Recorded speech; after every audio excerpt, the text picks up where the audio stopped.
face. I think we got it. Jimmy, you're fine. Thank you for your service. Welcome to Cleveland, America. That is all. Enjoy the show. Yeah.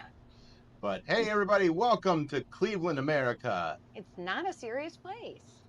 And we are with our new setup. We got multi-camera action happening.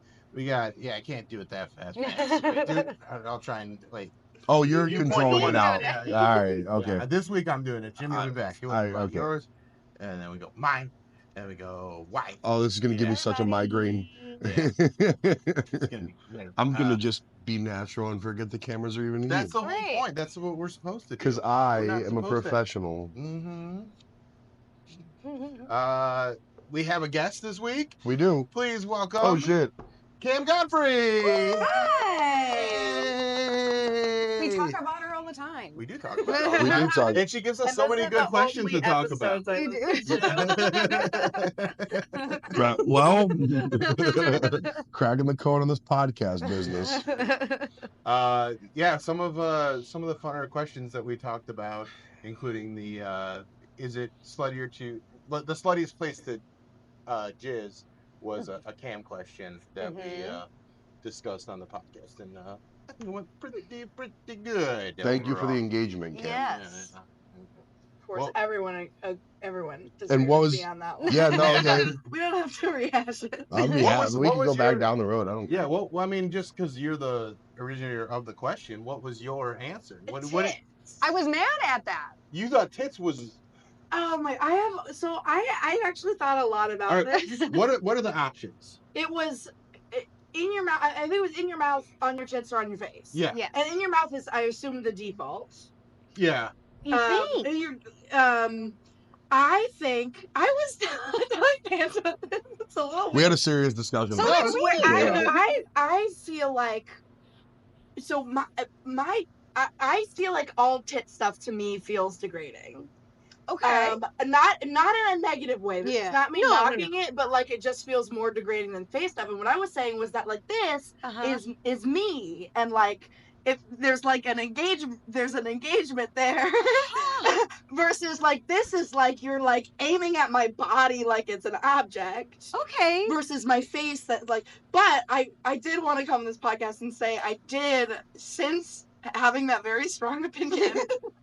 Have a guy come on my glasses. Oh. And I was like, okay, face is worse. Thank you. Thank you. Glasses, makeup. Yeah. I still wanted to make that case because I think it's a good point. How long did it take to clean your glasses after that? Because as a glasses wearer, that would be my primary concern on that. They were like my backup glasses, and so I was like, yeah, this is You fine. didn't- Just He do wanted it. it. And then I did clean them. You really okay? So But I was like, I wouldn't be able to wear them the same day, the next day, without like thinking like they're not clean. They're not. So you backup glasses liked this guy. You didn't primary like. You didn't get the primary pair.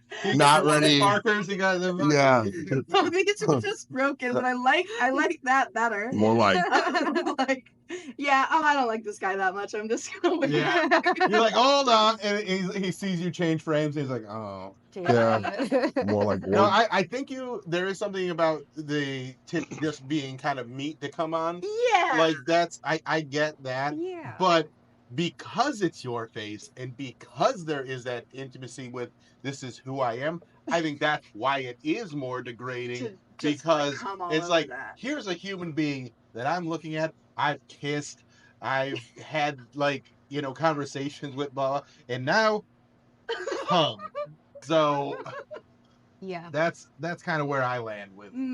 What is Face your on the face is the most degrading. Okay, so I would agree. sluttiness aside, what's your preferred destination for the load? What do you like? I want to swallow it. You say you do? You're like, yeah, I want to swallow. Yeah.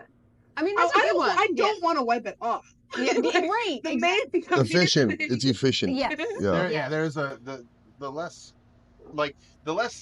towels and stuff you have to get afterwards, where you can just enjoy the after glow and not have to be like, let's get everything taken care of. The cleanup's the worst part. Yeah. Mm-hmm. Yeah. Yeah. Yeah.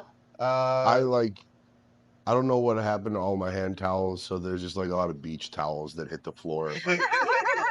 Sometimes it's like a typo negative shirt that's been cleaned because that's all that's left. But yeah, I live like an absolute animal. I have a lot of like most of my like hand towels or like washcloths are just bar towels. Yeah. So like they like have like the little like orange and blue lines at the end, like you can like. Oh yeah, yep. Service industry. Yeah, a lot of service industry. Yeah. Cintas is about to be sending you an email. We heard. Can we have them back? Yeah. Washed, please. Not that they're not getting jizz on them here. my favorite walk is after the job is completed, is walking to get a towel. It is a triumphant walk. It's like it feels like I'm on a mission. This like damsel in distress needs a little I don't like so down. What I'm always torn with is because I mean, I'm cooperative in lovemaking, but I prefer. That's good. That's cooperative in lovemaking. If you're letting me, that sounds like it's like a Lionel Richie album that didn't get released. I'm trying as hard as I can to not sound like a pig when I talk about fucking. But anyways, I like dropping loads on the boobs if it's left up to me and my devices. And that's a great place. I like, but then it's like I'm torn between. Do we sit there and then like I want to be a caring lover and then I want to cuddle, but also this person's got my man gravy all over their torso right now? Yeah. No, and obviously it's like I think it's like then you hear that. I'm also kind of a prepper where like I'll have towels ready to go. Okay. Like I'm not. Are they pre-moistened, warmed up? I wish I was that. But like you have like a warm champagne bucket of water, and it's just like sitting there. Nice towel by the bed so we can do a wipe and get to the cuddling and giggling. A lot of giggling. Cuddling and giggling. If I'm in a relationship with a person, I like that, and if I'm not, I don't like that. Yeah, that makes sense. That makes a lot of sense. It's super slutty to just like have towels. Super. To just have. Okay, You're not wrong at all. Dude, you can't win because like I remember I hooked up with someone and they you spent. Can't. No, you can't. Oh, yeah. And so she spent the night, and the next morning I go, I have a toothbrush. Do you, like, I have a clean toothbrush. Do you want it? And then she literally just goes, that's hoe shit. I go, it's hoe shit. I want you to have dental hygiene? Like, what the? That's awesome. Like, never mind, I had 18 new clean toothbrushes in my vanity. That's not the point. No, I did not have them. I did not have that. She just made the leap and was like, what do you have, like 5 or 6? Yeah. Just like sitting there. I go, doesn't matter how many I have one for you. Right.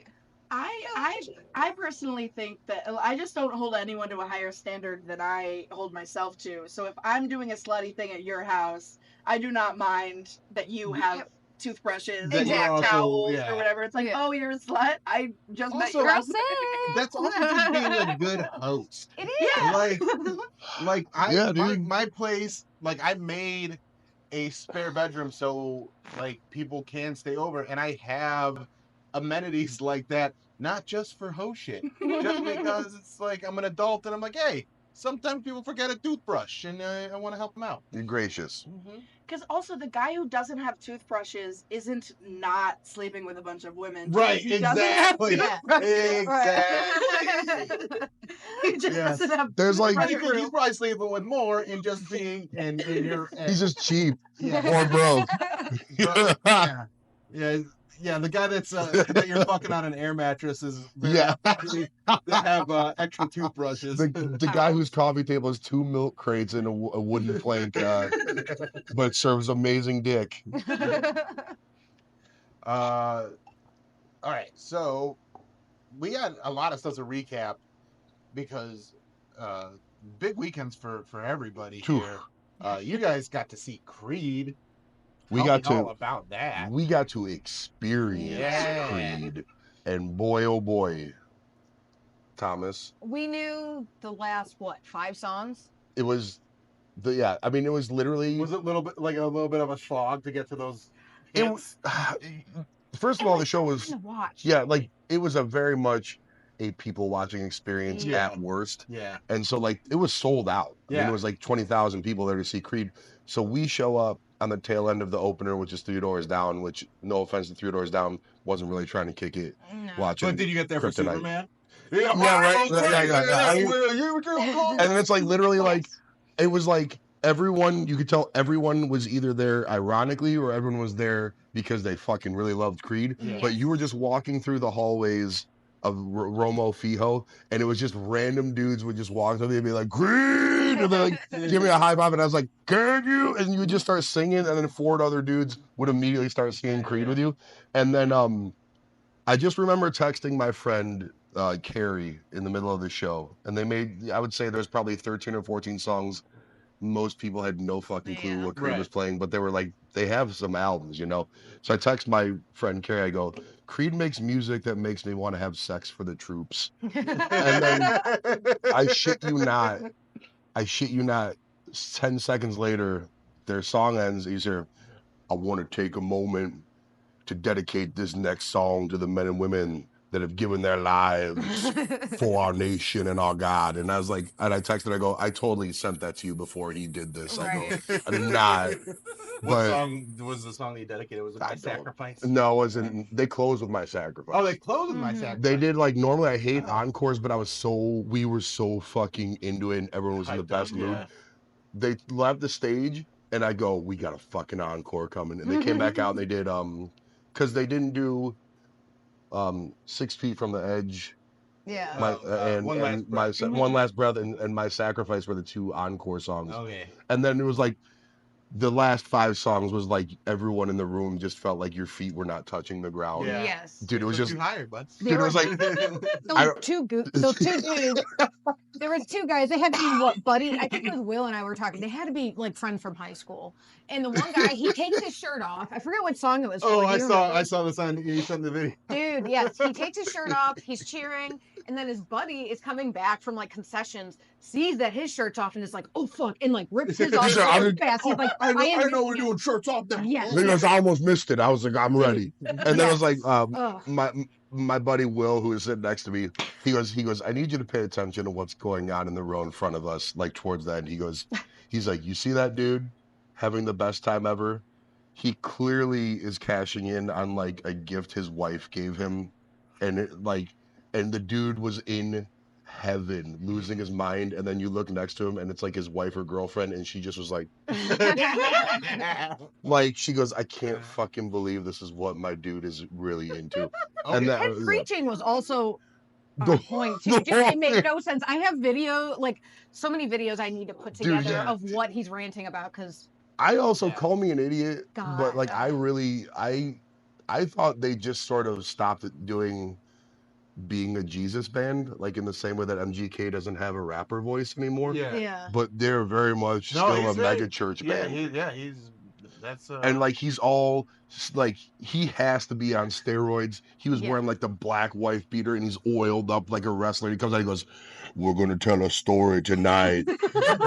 Chapter 1, the spiritual journey. And I go, I don't care how frowned upon my artistic friends might look at me. I go, I'm having the best time. Dude, it was so good, so good. That's awesome. I'm jealous. Yes, he talked about locking in. I go, I don't know what irony and reality is anymore. And then the last thing was, so the guitarist Mark Tremonti, the music, I guess the guy that probably wrote all the Creed music, he took the mic, he goes, we're giving away a special guitar tonight to one fan that goes the craziest. So then then they go and play another song, and then Scott's like, I think we found who our winner is tonight. And then he goes, this guy's been going crazy all show since the first song. He's like, I want you to come up here. And then everyone's like, yeah, he's the best Creed man. So then 10 seconds later, you see from stage left, just some kid come on stage and he's all stoked. And then Scott Stapp is like, that's not the guy. They're like, and then you can tell he broke it. He goes, that ain't the dude. That's not who I pwned. That's the best thing I've ever heard. That's the wrong guy. They had to shuffle that kid off stage. They brought the other kid that actually was what I Oh think. my God, And then Scott was like, let's Imagine get that. being that kid that's like, you're the wrong guy. You're like, oh, this is great. I'm the. I and they're mean, like, nope, not wrong you. one, wrong one. Oh. I go, this is an actual comedy bit. It's the funniest thing ever. And then so they go, let's get that guy a T-shirt or something. That's hilarious. That's amazing. But doesn't that make you feel like it was staged then? Like if he knew who he was pointing at, no. you feel like that's why you're like, oh shit, that's not the guy that we had this plan with. That's how I don't think it was staged. I think that was a genuine moment of just like some tour manager or some stagehand fucked up, and it made for a better. I think even those guys probably laughed after the show about it. It was very funny. Very funny. Also, I'm sure that dude got a free Scott Stapp Dallas Cowboys jersey valued at $150. Dude, that's I saw one. Like Will kept going. He goes, you owe it to yourself and your countrymen. He goes, I don't care if that jersey's $400. You have to buy the Scott Stapp Dallas Cowboys jersey. I go. It's incredible. Yeah, it's incredible. That is a very Pants. I didn't do it, but I should have. You could have got it. I regret it because now I'm gonna have to pay like $600 on eBay for one. Were they selling them at the? Yeah. Oh, dude, they had like when you. I'm sorry to cut you off. You're fine. Like arena shows, they don't have just a merch table. They have like a store area. Yeah. So like you look in the store area and it's like Creed shirts, Creed hats, white Dallas Cowboys jersey, number 11, Stapp across the back. Then I go, I don't know who these guys hired as their PR people, but they're worth every penny. But have you seen that? I mean, that halftime show, Thanksgiving game, Dallas Cowboys, I think it was 2000 or 2001. They fucking destroyed that halftime show. It was so good. And my buddy Jesse Lee, who he does like he's a radio guy. He does a podcast about rock music and stuff like that. He was there, and he's like, this concert is on the same day that halftime show was on. Oh, and wow. Like, he's like a rock historian dude, and he's like, I don't, like everybody's here having a great time, but I don't know how many people know that this is the day. That's really cool. That's fucking hilarious. Yeah, because that performance is well worth YouTubing, because it's like, it's in Dallas Cowboys Stadium, which at the time it was the largest stadium ever built, and they have like aerial silk performers. Yeah. And the guy could not be more clearly lip syncing the song. It's, we can argue all we want post election that this isn't us, this isn't America. And after sitting through 2 hours of Creed, I can say this is absolutely who we are. Yeah. This November is 22nd, 2001, the greatest halftime show ever. And it's got the aerial performers and stuff like that. Versus, come on, let's go. And he's got the jersey on. November 22nd, 2024. Look at that guy. Cleveland, Ohio. Look at that guy. Yeah. Majestic. Okay. And that was on the heels of... If you don't follow Jesse Lee on Instagram, he's a great follow. Jesse? Jeseal. Oh, Jesus Christ. Yeah, I'll just put him on the story. I mean, I'm called Pants, but come on. Okay, all right. But yeah, I mean, that's also the height of American patriotism. Yeah. Watching Creed at the Super Bowl. Yeah, 2 months after 9/11. Yeah, that's a good point. Yeah. We were back on that in that very moment. Yeah, take that, Saddam. You'll never break us. We didn't forget yet. Who do you think should be the next band to? Because, I mean, Creed went away for a while. There's a good 10, 12 years. Oh, you could have seen them at a rib burn-off, I think, 10 years ago for like $20. And so, like, who do you think the next band that should be back that's just got a ton of hits? And I got a good one, I think. I don't know. It's quite possible that they already do stuff. Aqua. I don't know if they have enough hits. What? That whole album? Aqua? I know Barbie Girl. Barbie Girl's all I know. It? Yeah. No? Yeah. Okay. That might have just been a little bit of a comment moment. In the comments, please tell me. Cam. Yeah, tell us in the comments who you think. Yeah. I think Sugar Ray is ready because those are all so many songs that so many people know and everybody will sing along. It's not the power rock of Creed, but those are fucking bangers. Good summer. Yeah. Yeah, they were penultimate late 90s band for sure. Who'd you pick? Bowling for Soup. Bowling for Soup. Now you're speaking this guy's language. I love Bowling for Soup. I love Bowling for Soup. I saw them in 2016 or 2017. Yeah. But they're out touring right now. Yeah, they are. But they were just never they've never made it to arenas though. So that would be cool to see them get to that level. I saw them in 2016 or 2017. Best concert I've ever been to. Jared follows me. Really? It was okay. Well, You want to go get a water? I'd love to. I'll see what I can do. Oh, then I'm not gonna say what I was about to say about the recent concert that I saw, which I didn't like them playing through an album. They played through, and they even said this. Yeah. They played through Hangover You Don't Deserve. Yeah. And there's like 3 killer songs up top, and then it's filler. Yeah. I should have, if I had listened to you about Creed, I would have used it as like a people watching. Yeah. But I really was just like kind of sitting there, and then like 3 banger encores that are not on the album. Right. I love there are bands where I probably wouldn't have been I don't go that deep with Bowling for Soup that I would know albums all the way through, but I've seen the Flaming Lips do it, I've seen Coheed do it a bunch.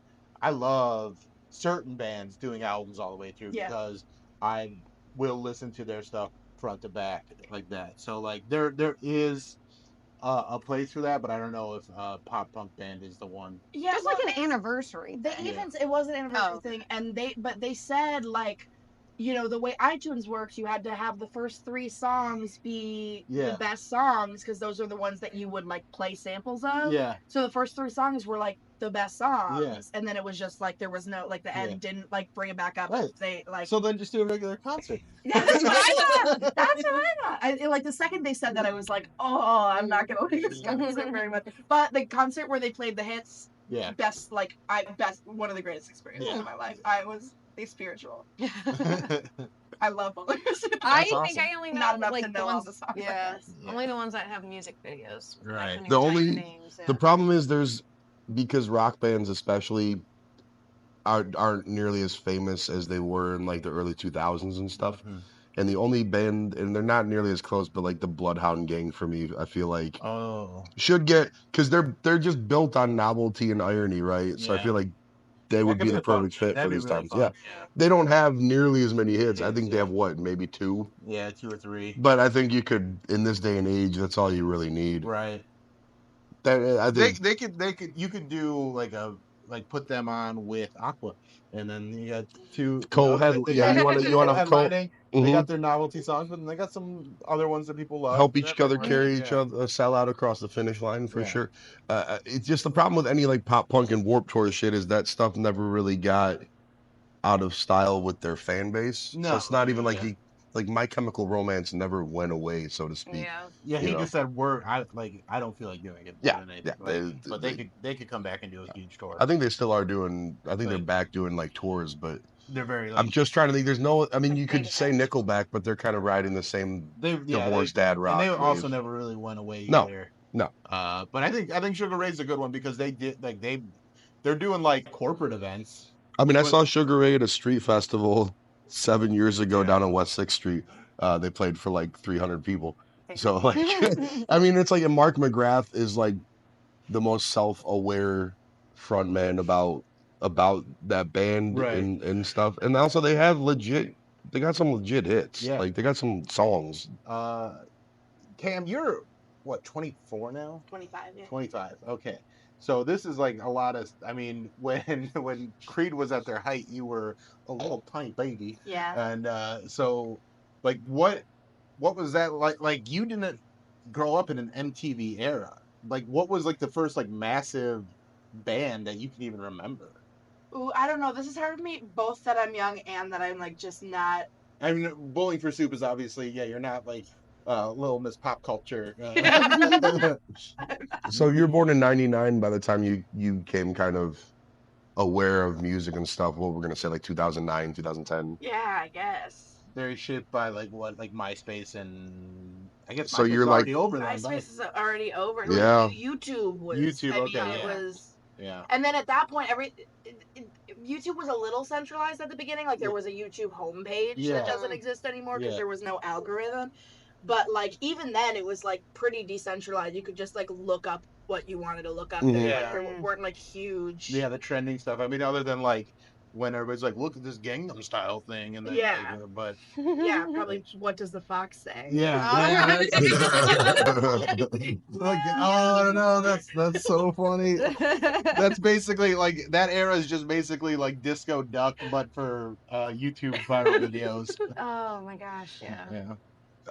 I'm trying to think what was big in 2009 or 10. That was like at the tail end of like Broken Side and like that kind of Hollywood Undead type stuff. Gautier was big. That one song, but like that was kind of like that was an era of a lot of one-hit wonders. Yeah. Like because I mean even like who is the Soldier Boy? Like he had other songs, but like his biggest hit was Crank That, and then like Soldier Boy up in this hole. Yeah. And like you'd get like one huge song, and then it'd be like, okay, what's next? And the more ridiculous it was, people were like, okay, let's go wild. It's so funny how much of my this is so embarrassing to say in front of you cool people, but my musical influences were like Glee was huge, and then like bar mitzvahs. Like bar mitzvahs honestly is the perfect testing ground for pop music though. Truly. But I did also my bar mitzvah, like my bar mitzvah season, because I went to a Jewish school, so everyone had a bar mitzvah. And every weekend you were going to a party and listening to but it was like the height of like bar mitzvah pop music was like 2012. That's when it was popping. It was and here's how true that is.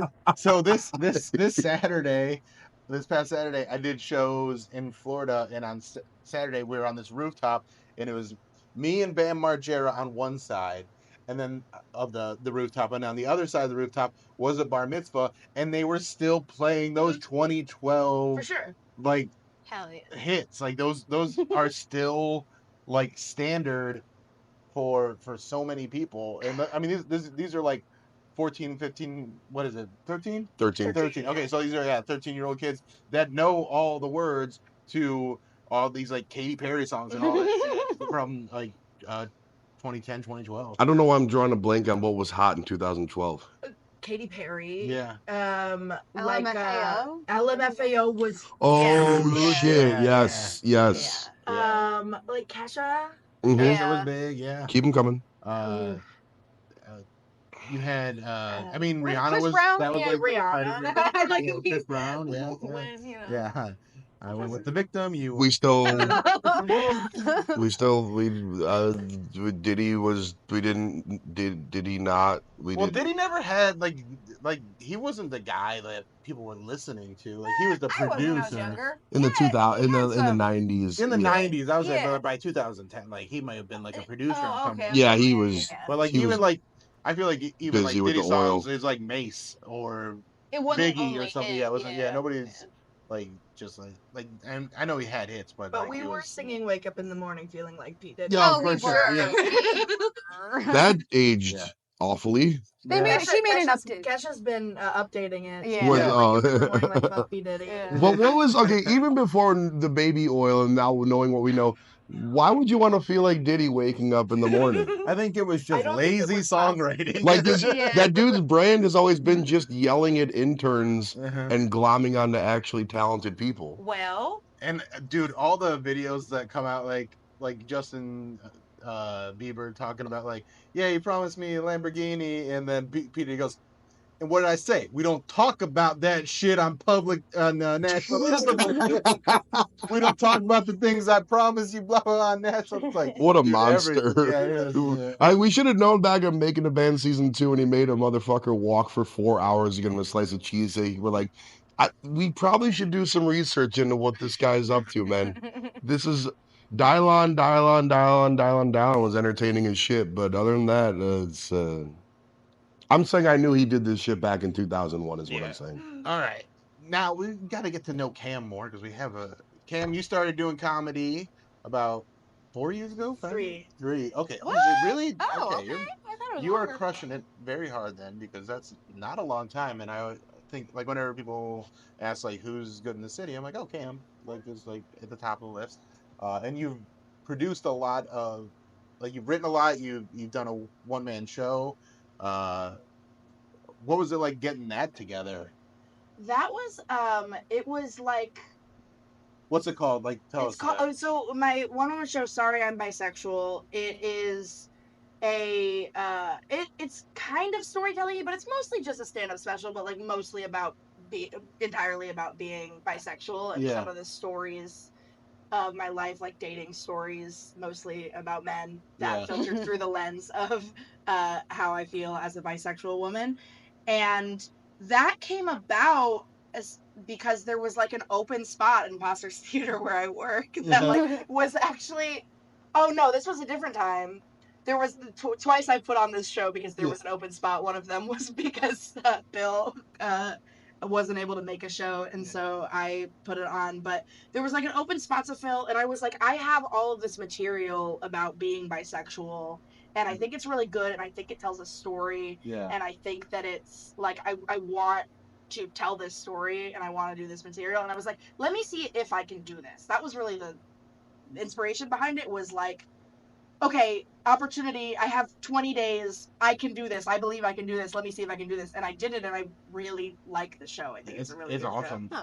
Oh, yeah. When did that like that awakening happen for you, like the bisexuality? Like when did you act on it? How did that all being bisexual? Yeah. So 7th grade, I was like 100% sure I was bisexual.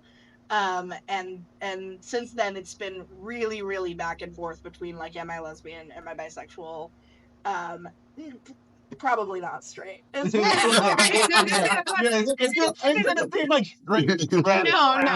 Cross that one off the list. We know that. Yeah. That never came back. But and I've just been like back and forth between like those identities, and now I'm like pretty sure I'm bisexual, but even that word feels weird sometimes. Why is that? Like, because I don't always feel like, and I feel like a lot of bisexual women feel this way, and I talk about it in the show, that like it seems to be devalidated or unvalidated by people who are like, oh, you're just straight for attention, or oh, you're just queer and not like, and it's just like, it's weird because the times when it doesn't feel 50-50, I feel like, oh, I'm not bisexual. Right. Yeah. Which is not true. It's just like not the definition of bisexual. Right. Which is so 50. Different. Like for women, the bisexuality thing is that where like it's a spectrum, and like which are you? And there's this whole discussion. Whereas if you're a guy and you're bisexual, everybody's like, oh no, you're gay. Right. Yeah. Like, and it's just like that's all Absolutely. it is. Yeah. Like it is definitely worse and harder to be bisexual. It's way more like people treat you way worse. right. I think I have some privilege of like just being able to talk about it easily. The only thing that happens is like someone will usually jokingly roll their eyes and be like, oh no, you're not. Yeah. Which is still annoying. Why, It doesn't feel like discrimination. Right. Who in 2024 is reacting that way to that? That's why I mean, I'm not doubting you, but I'm saying, that's like, what I mean, like usually jokingly. Yeah. And like because I start the show with like, I'm bisexual, are we okay with that? And like I do get a lot of specifically male comics being like, no, like jokingly. Yeah. Yeah. And it's like, also, you know better than that. Yeah, right. Yeah. Don't Yeah. do that. Let's tell her story. That didn't stop the other comedians from yelling boo when I said I was Jewish at my last minute, but that's neither here nor there. Yeah, that'll happen too. Jimmy. We're not booing Jews, we're booing you. Stop associating it with the Jewish part. It's purely a pants thing. Noted. So what was your first time on stage? My first time on stage was in 2021. I started, I think, pretty immediately as soon as I could go outside. Yeah. I found an old tweet from 2021 that was like, ugh, I hate that I'm vaccinated now because I'm gonna have to try stand-up comedy and that's gonna become my personality.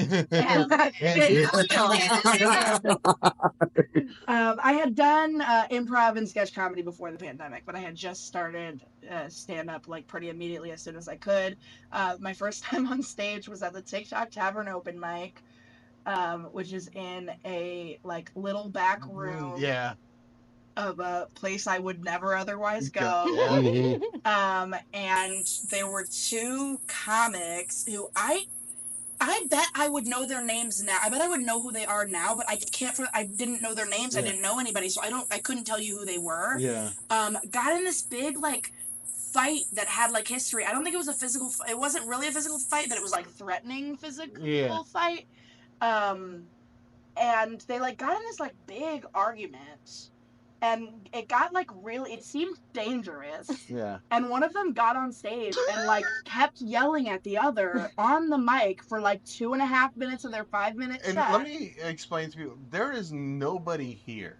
Like at this open mic, this is not like it's all comics. It's probably like most I think I've ever seen in that room is 10, and like so it's a really weird thing to get that heated at a place that is like really like no one gives a fuck there. Yes, it was so weird. I know this was when it was hosted by Steve Mers. And that's the only person I can name. And I knew Kevin Maine was there. I knew him. Like so, but it was just they're just like these are not people involved. Like it was the only people I could name. But that's so funny though. And then I just like went up and like did I think it was actually 7 minutes. And like I remember it going fine. Like I had like material written that was like I still think I tell some of those jokes every once in a while. But yeah, it was just like so weird, and I was like, "Is this what it's like?" And they were like, "No." And I have never seen anything like that happen again. I mean, there's been like fights and like weird things. I've never been there for any of them. I've heard about stuff, but like maybe 3 times in the 3 years I've been doing comedy, and it just has never been like that again. And it was just such a weird first time. I look back on it and I'm like, I'm kind of glad I went back because I might not. Because if I had if no one was there to tell me like this is never gonna happen, this is not what it's like, I probably wouldn't have. So I know too many people that would be dying to come back if they went to an open mic and saw 2 dudes about to throw down. Oh, dude, who's the problem with that? Like is it every week does this happen? This is a question from one of our listeners and friends, Leslie. Let me actually pull it up again. I want to get it right. It is, how many fingers is too many fingers? Open-ended for your interpretation on where they going. How many fingers is too many fingers? I mean, it like super depends on where they're going. All right, well. Sure does. Sure does. Let's run through where they're going. All right, where do your fingers go? Where do your fingers go?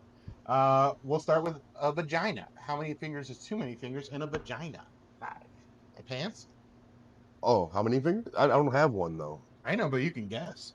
I feel like this is a good place to. Dude, I don't know, like 4. Put yourself in a woman's shoe for one. Show a little empathy. What's on your mind right now? No. 4. It's like I feel like Price is Right. She already won 5, so I got to go 4. The closest without going. Tommy. Like personally? Yeah. Too many? 4, probably 4. Too many. I guess it kind of depends. So we're talking like. Are we doing this or are we doing this? Well, because this is less than 2. This is crazy to just go in like this, unless you're like, you know. That's what I'm saying. Well, 2 would be, I get. What's ideal? Well, okay, it's 2 when I'm to squirt, for sure. Okay, so 2. 2 is what you want. 2 but that's not too much. Ideal. 2 to squirt. Yeah, I know. I rarely. I don't think I've 3's ever not done. too many. No. 4's getting. Or like just get something else. Yeah, no, it's time to try. So like that's just I think it's like parlor tricks at that point. Or it's like you're doing fingers for too long. Right. That's kind of how I feel. It's also like also whose fingers? Like, I mean, look, like my 4 fingers versus Tommy's 4 fingers, very different fingers. Hands, look at those meat claws. That's Yeah. a lot of. I don't like. The It's amount of like times I we've done normally finger get it done measuring. with like I normally get it done with one, and then sometimes when I want to just hear like the different sounds, I'll just do 2. Yeah. Like let's hear. I want to hear a different octave, and then after Right. that, it just feels anymore. It's like we're on Like a soundboard. Yeah. anything after Station. anything north of 2 feels like Fear That's Factor or like like a whatever. DJ. He's got a finger from each hand going.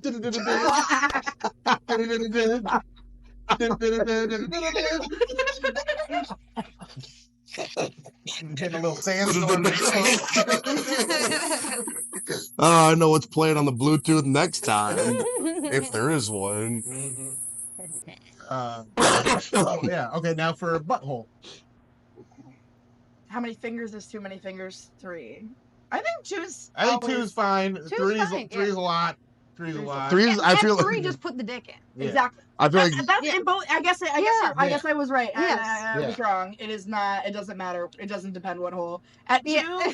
do 2, and then let's pivot. Then Yeah. get that dick. No more. Yeah. No more. I feel like okay, so I think like for both holes, 3s just feels like you're out to prove something. Like you're not Yeah. out for pleasure at that Yeah, point. yeah. You're kind of you lost a bet or something. Well, the one thumb. 7 stuff in. Yeah, like it's like, do we have any produce in the crisper? Been washed. Yeah, put some broccoli in there. The stalk first, but not the Hey, I don't king shame. we support vegetarianism Veganism. and Go veganism. all way. All the way. All Go the, all way. she says Go that. all way. Take that in any context you want. Kim, what are you doing December 8th? What am I doing December 8th, the Sunday? Yeah. Probably nothing. Oh. Tell her where she should be going, Pants and Tommy. Oh, Cam? I'm gonna be using code PANTS Okay. for the Funny Bus tour. It'll be fun. Okay. So yes, just to hit it December again. 8th, 5 p.m. December 8th, 5 p.m. Use code PANTS, all caps, PANTS, and okay. The So let the website- 5 Let p.m. me explain this. Yeah. It's a lot. It's a lot. So here's what you're gonna do. You're gonna go to funnybus.net, and then you're gonna click Cleveland, and then you're gonna say how many tickets you want. You pick how many tickets you want, and then you're gonna choose the date that you want. And you're gonna choose December 8th. and then you'd be like, what time? 5 p.m. And it's be like, well, you need a code, and that code is PANTS, all caps, and then boom, you got your tickets. I know it's confusing. It's really not. No. But once you get there for the low price, It's like $29. yeah, dude, come on. Listen, I know where the confusion is. Yeah. It's the tickets on there. So I'm going to Yeah. just clarify for people. Yeah. You're going to see tickets. They don't look like they're links. Yeah. So click on the actual ticket, Yeah. like a movie ticket back in the day, Yeah. that says tickets. We'll put the links in the YouTube and stuff to help you Yeah, out. but it's still a little. And also, like, That's all it is. Yeah. also, That- there ain't that many left, boys and girls. Yeah. Quit fucking up. It's gonna be a lot of fun. We're gonna start at Collision Bend, and then we're going to around the corner for their Christmas bar. Then we're stopping right back here at Old 86, making a trip down to the Christmas Story House, getting some pictures there, and then Flatiron Grill. What is it? Flatiron Cafe, I think. Cafe? What, The Flatiron in the Flats. in the flats. Also, And then back to Collision Bend, and it's going to be an awesome time. And you have to wear something Christmassy, Please. or Or you're not getting up. yeah. my outfit has Christmas arrived Eve. already. Oh yeah. Oh, Oh yeah. yeah. We saw it. Yeah. Oh yeah. Got that. No Hanukkah. No Judaic iconography. I'll be wearing Christmas pajamas. Mhm. I always buy Christmas. It honestly, Do yeah. you? cheaper. I It's love That's great. that. I love the that. most Jewish thing you can possibly do. You're not getting on the bus if you're not wearing holiday shit. They're on sale.